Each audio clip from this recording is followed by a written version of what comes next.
তাকে মেম্বার বানায়, চেয়ারম্যান বানায়, এমপি বানায়, মন্ত্রী বানায়। দেশের দায়িত্ব যারা হাতে অর্পণ করবে, সে পেশাব করে পানি নেয় কিনা, তার মুখে দাঁড়িয়ে আছে কিনা, সে টুপি পাঞ্জাবি পরে কিনা, আল্লাহরে বিশ্বাস করে কিনা। ইতিমধ্যেই শুনেছি গো, অনেকে বলেছে আমার প্রতি অনেকে ক্ষুব্ধ, অনেকে বেজার। আমি সত্যি কথা বলে যাব, কোন দলের আমি গোলামি করিব না, আমি কোন দলের নাম নিয়ে কথা বলি না, যা সত্য তাই বাস্তব তাই বলবো। অনেকে শুনেছি গো বলে আমি মুসলমান, কিন্তু দেখি মানুষের সামনে কয় দেশবাসীকে প্রচার করে কোরআনের আইন আমরা বিশ্বাস করি না। আরে মুসলমান, বাংলাদেশের মানুষ একজন মৌলবী নিয়োগ দেয়, মৌলবীর 14 গোষ্ঠী হাতান মাতান কইরা সাজ দেয়, অথচ একজন চেয়ারম্যান মদারু গাজারু নিশারু টাসারু তারপরে জেনাকারী বহু দেখেছি গো।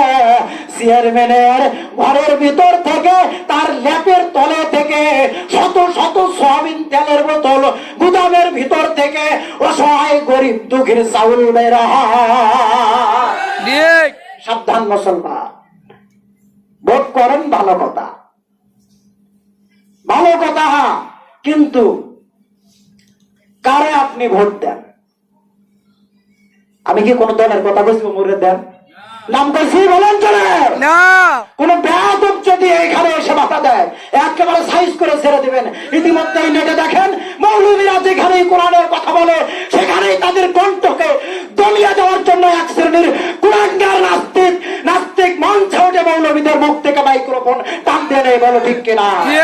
এদেরকে সাইজ করে ছেড়ে দিবেন, সে যেই হোক না কেন। কোরআনের কথা বলবো, হক কথা বলবো, কাউকে ভয় করবে না, একমাত্র আল্লাহকে ভয় করি। যে আল্লাহর হাতে আমাদের জীবন, যে আল্লাহ আমাদেরকে মৃত্যু দান করবেন।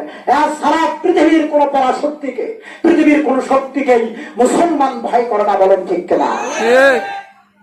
2 নম্বর হলো, শোনেন ভালো করে, কান দিয়ে শোনেন, মনোযোগ দেন। ওয়াসাব্বুন নাশা ফি ইবাদাতিল্লাহি তাআলা। কেউ কষ্ট নেবেন না, সমস্যার কারণে একটু পানি খাও।